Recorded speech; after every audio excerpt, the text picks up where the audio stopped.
100 years ago tonight, tens of thousands of British soldiers were crouched in trenches or waiting behind the lines for the whistles and commands to go over the top at the start of what they knew as the Big Push. We know it now, of course, as the Battle of the Somme.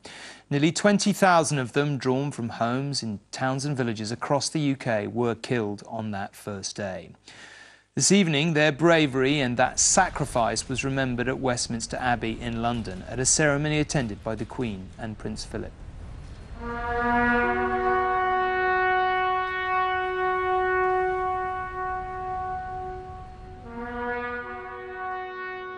And an overnight vigil is also being held at Llandaff Cathedral in Cardiff until 07:30, 0 hour, the moment the battle began a century ago. But perhaps the most spectacular ceremony was in the fading evening light in northern France itself, close to the battlefield where so many fought and died. A century after they died, the monument that bears their names has been illuminated for the first time.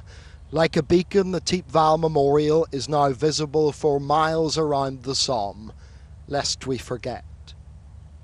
Earlier, while there was still enough daylight to take in the view, the young royals climbed to the top of Edwin Lutyen's masterpiece.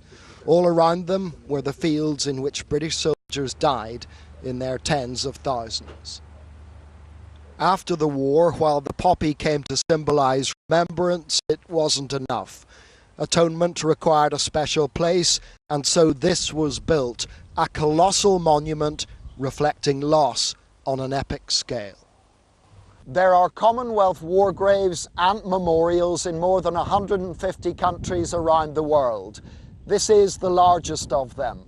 After the war, the powers that be were determined to honour the dead by material expression as enduring as human hands and human art could make it.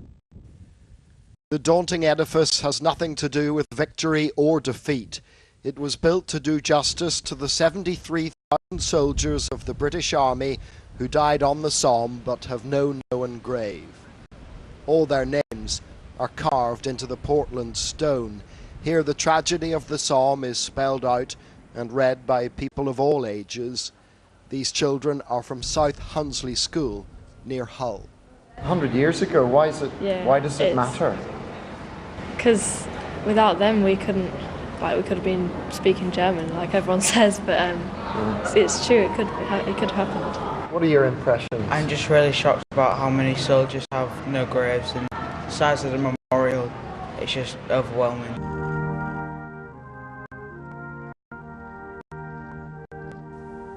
An hour or so ago, a vigil began at the monument. 100 years ago, this was the last night most of those honoured here would ever know. Servicemen and women will form an honour guard until morning, doing right by the men and boys who weren't just killed, but wiped off the face of the earth. Here, as the epitaph says, their name liveth for evermore.